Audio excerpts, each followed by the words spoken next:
Hi everyone, I'm Lauren from Peas in a Pod.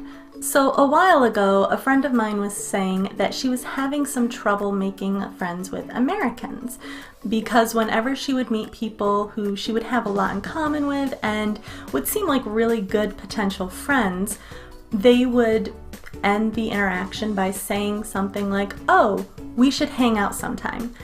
And she would agree, but then there would be no follow-up.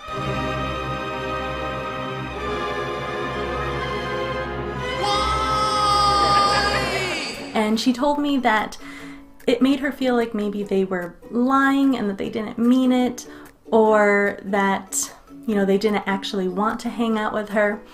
And she asked me why Americans do that. And I was a little surprised when she said it because I hadn't realized Americans do that and that I do it a lot. And I feel really bad about it. And I hope that I hadn't hurt people in the past by doing it. But I want to talk today about why sometimes Americans will say, "Oh, we should hang out," or something like that, and then you just never hear from them again, or they don't follow up with actual plans. And I also want to talk about what you can do to kind of get around that and really focus on making friends with Americans. So why do Americans say things like, "Oh, we should hang out," but then they don't follow it up with actual plans? I think part of the reason is that it's sort of become a social convention or something that is expected for people to do socially.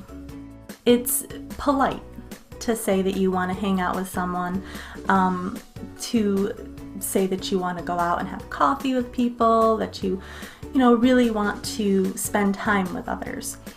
And when Americans say this, I don't want to give the impression that they don't mean it, but because sometimes we know that people just say it to be polite, we also know that sometimes people accept it to be polite.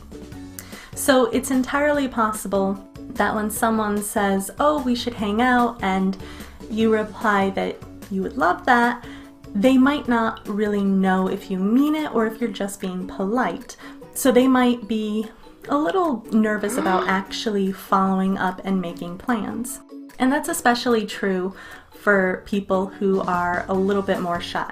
So if you're talking to an American that's more extroverted and not really shy, it's probably not as much of a problem. But if you're talking to an American who might be a little bit nervous, then it might become an issue. And I know this sounds a little bit like dating. It's not about dating, but it's just about making friends. And that can be difficult, especially when you're out of school and you're older and you're in the workplace. It can be even harder to meet new people. So I think for a lot of Americans, when they make this offer and they don't follow through, it's partially because they don't know if you actually want to hang out. So I want to go over a few things that you can say to make sure that they know that you do and to kind of get around all that. So how do you avoid falling into a cycle where you're meeting new people and saying that you want to hang out, but then you never actually end up hanging out with any of them?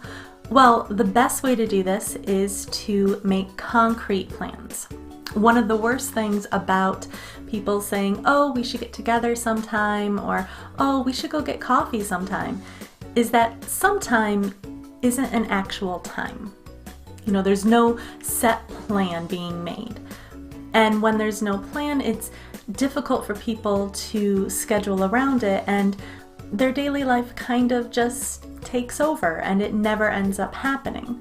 So people who could potentially be really great friends end up just being people that you met once and then never hung out with again. So to avoid that, it's a great idea to make firm plans with people.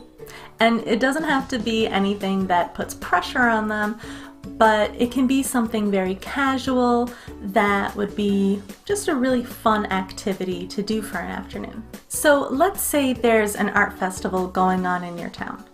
You can text this new person that you met and say, hey, me and some friends are gonna go and check out the art festival this weekend. Do you wanna come along? So I think that's a really great way to invite someone to something because, first of all, it's a concrete plan. So it allows them to really schedule their weekend and to just sort of plan around the event.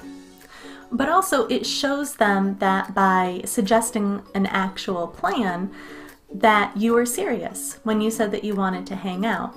And I think a lot of people, because it's social convention to just sort of agree about hanging out when people suggest some far off sometime coffee, that sometimes people don't always know if others are being serious or that others really mean it when they say that they want to hang out.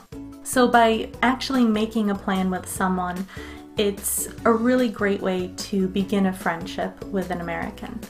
So what about the reverse? Let's say someone contacts you to make concrete plans with you. You know, for example, let's say you get invited out to Sunday brunch and you'd really like to go because it's going to be, you know, this really cool person that you met and some of their friends, and you really want to get to know new people, but you already have plans. Or maybe you're just feeling kind of under the weather and you don't think you can make it. So how do you say that you can't make it without discouraging future invitations to other events? Well, a great way to do that is to suggest a different event. So you can say something like, well, I'd really like to go, but I'm not feeling very well. How about we meet for coffee next Wednesday after work? I know this great place really close to the office. It's really important to offer an alternative plan so that they know that you really do want to hang out and that it's just this specific event or this specific time that doesn't work for you. So you've met some new people and you want to hang out and plan specific things for you guys to do together, but you're not really sure what kind of events are going on in your area. Well, if you live in a big city, this is an easy fix. Often cities will have tourist websites where they'll list all of the upcoming events and major tourist attractions. You can also download apps which will list specific events that are up and coming and maybe even get you some discounts on entry fees.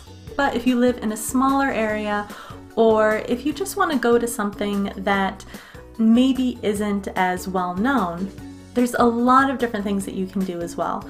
So checking out local Facebook groups, paying attention when you go to the supermarket, because often there'll be community bulletin boards which will have flyers for different groups in the area.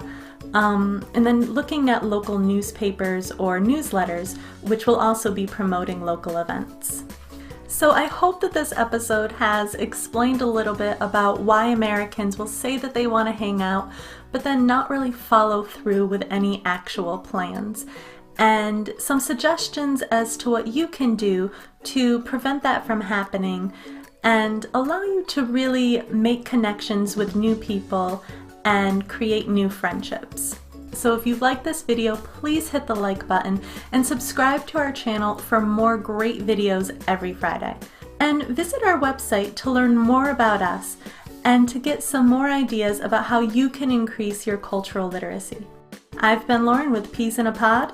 Until next time.